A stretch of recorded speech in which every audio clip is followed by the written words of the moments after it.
Thanks for being with us for News Center Maine Afternoon at 12:30 today. I'm Brian Yacono. And I'm Amanda Hill.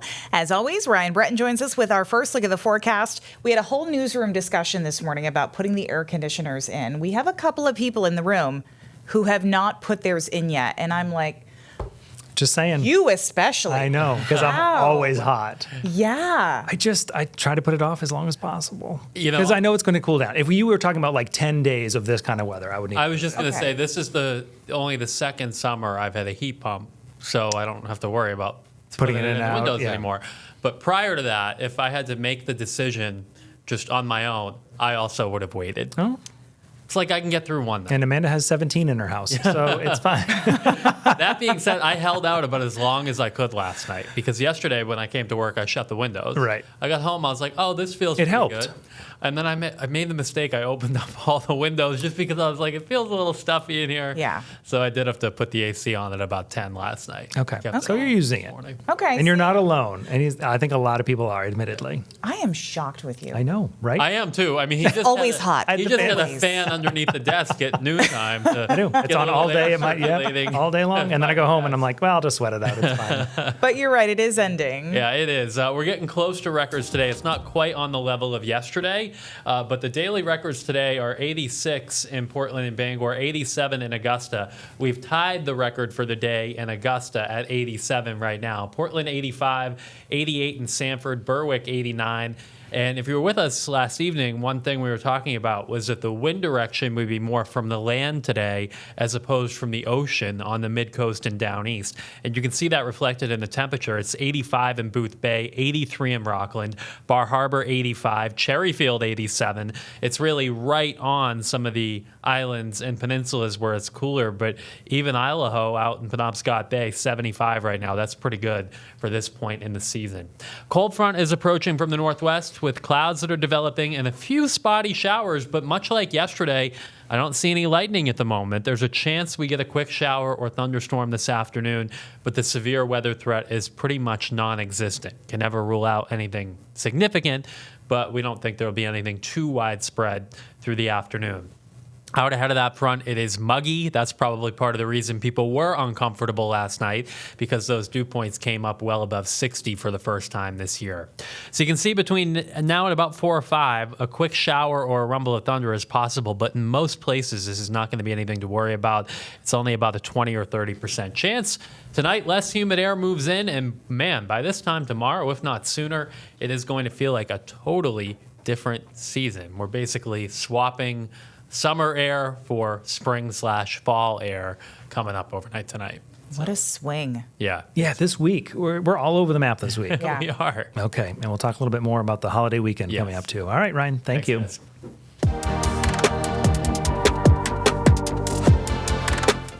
State and federal officials continue their work today to find the cause and the origin of that explosion and fire at Robbins Lumber in Searsmont. More than 45 people from the Department of Public Safety, the Fire Marshal's Office, and the Federal Bureau of Alcohol, Tobacco, Firearms, and Explosives are all actively investigating. The Fire Marshal's Office says today crews will be bringing cranes to the site to start removing larger pieces of the silo that was on fire. The goal is to get the areas below that so that they can determine what caused the initial fire. Learning some new information about that fire along a railroad track in Greene from yesterday. The Greene Fire Department says that the Maine Forest Service is at that scene investigating today now. Firefighters also say railroad ties stacked along the tracks burned and created additional smoke there, which made it more difficult for the firefighters.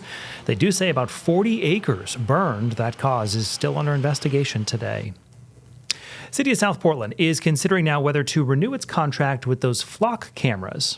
The department uses automated license plate recognition cameras in high traffic areas around the city and on police cruisers. And while the department has been using that technology since 2011, it signed a contract for new cameras with Flock Safety last year.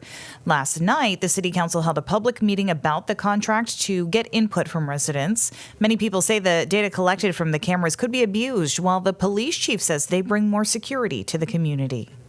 I'm your police chief, and I'm telling you that we are safer with these cameras, period. Public safety matters deeply, but safety without accountability quickly becomes control. and democratic societies are supposed to place limits on concentrated power. The city council says it will continue to hold public meetings in order to discuss these cameras further. The Westbrook Fire Department says it has received state approval now to start carrying a medication called soboxone. It is part of a larger program by the state of Maine to address the ongoing opioid crisis. Paramedics can now carry and distribute the medication in case patients are experiencing opioid overdose or withdrawal symptoms. Over the next several weeks, the fire department will undergo training to learn how to administer that medication and connect patients then to long-term recovery treatment. Their goal there is to start offering soboxone starting July 1st.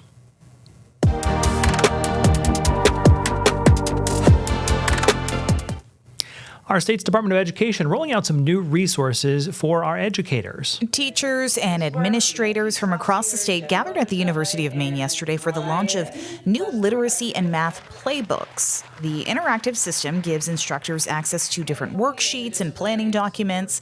The playbooks accompany the state's reading and math action plans, which the governor announced last fall.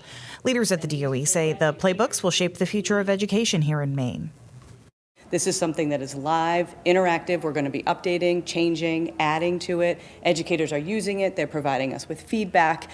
This kind of coherent system is what is going to change the educational landscape of Maine as we move forward. According to the Kids Count data book, education in Maine ranked 41st in the country last year. The DOE says resources like this are intended to improve learning opportunities for students across the state.